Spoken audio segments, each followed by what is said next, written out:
Bruins friends, it is time to hug it out! Because that is a 3-1 victory over the Buffalo Sabres. Welcome back down into the den, everybody.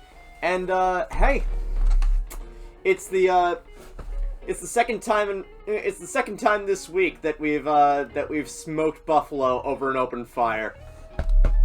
Don't get me wrong, I love Josh Allen.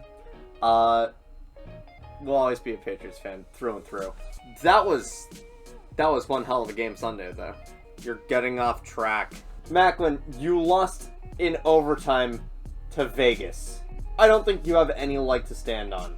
Of course I don't have any leg to stand on. I don't have legs. You know what I mean. In any case, Bruins already switching up the lineup for this game because around halfway through the game against the Blackhawks, Hampus Lindholm decided it was already time to go back on LTIR because he is now out day to day with a lower body injury.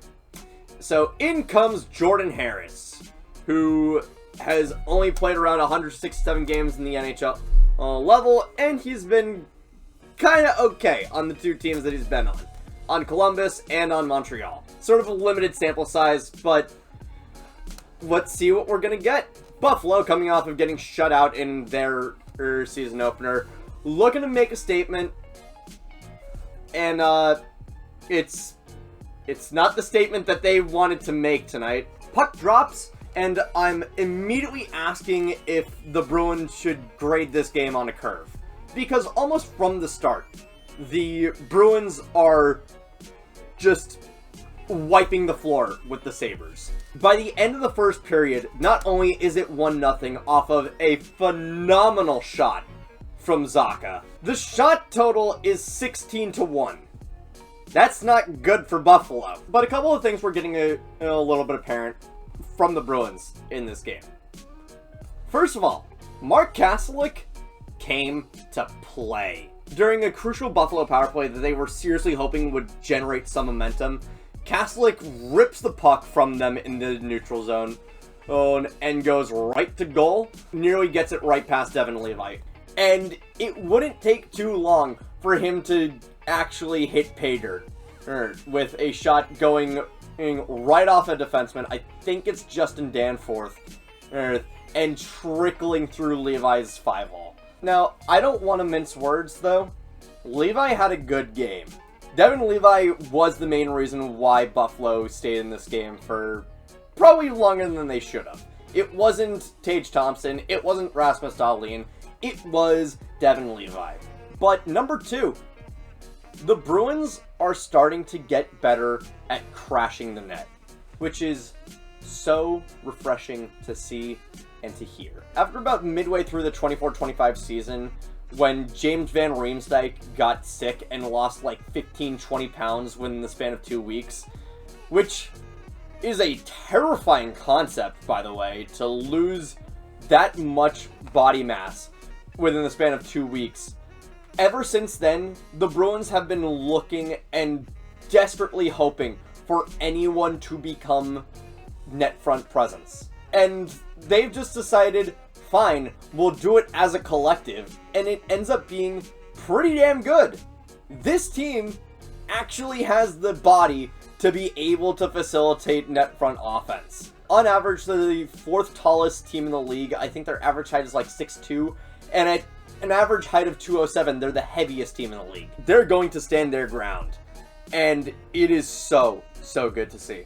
And third of all, Casey Mittelstadt, after having a couple good games, really embodied shot first mentality. Which is to say, he shot first at every single opportunity. If the puck was on his stick, it was very likely that he was going to shoot the puck. Not necessarily in a good way. I say this to illustrate that this dude needs to learn how to pass the puck to his teammates. Because a couple of zone entries could have turned into more goals if he just decided to pass the puck instead of trying to play hero. And sometimes he needs to play hero. Sometimes he needs to play hero, and I'm not necessarily faulting him for for doing so. I'm faulting him for doing it as often as he does. At some point, hockey is a team sport. You gotta rely on your teammates a little bit. But throughout the entire team, they showed some speed. The penalty kill looked incredible. They haven't allowed a power play goal all season, I don't think. Amazing. I mean, for what it's worth, two of our opponents have been the Chicago Blackhawks and the Buffalo Sabres. So I guess we got to grade on a curve a little bit. But at the same time, I think this team is definitely more watchable than they were last year. And that's the great part. As we get into the last 5 minutes, which only become tense because of a pretty bad neutral zone giveaway, which turns into an absolute ripper of a shot from Jason Zucker that gets tipped by Andrew Peak for the first goal of Buffalo's season. Congratulations, Buffalo. Your first goal came at the hands of the Bruins. Still, honestly, amazing shot from Zucker.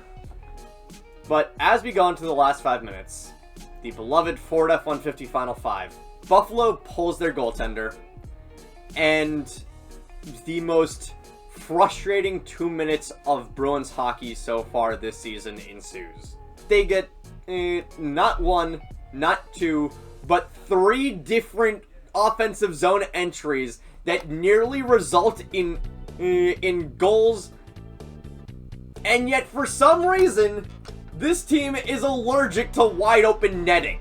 It takes until the last 2 minutes of the period for a breakout to Sean Kuraly to score the last goal. And I guess mission accomplished. Look, the Bruins won, and to many people, that's all that matters. Hell, to me, that's all that matters. I feel like I'm having a little bit of a philosophy shift with this season. I love that this team is watchable, and as much as I would like them to get a high draft pick, I think that we should be able to enjoy the points where this team actually looks good, not just the points where this team looks watchable. And so I'm not gonna be like, this isn't how you're supposed to tank. I'm gonna be like, this is so much fun. At some point, you just gotta embrace the ride. And that's what we're doing. We're embracing the ride. So, thank you all so much for watching. I'll see you guys in the next one. Take care.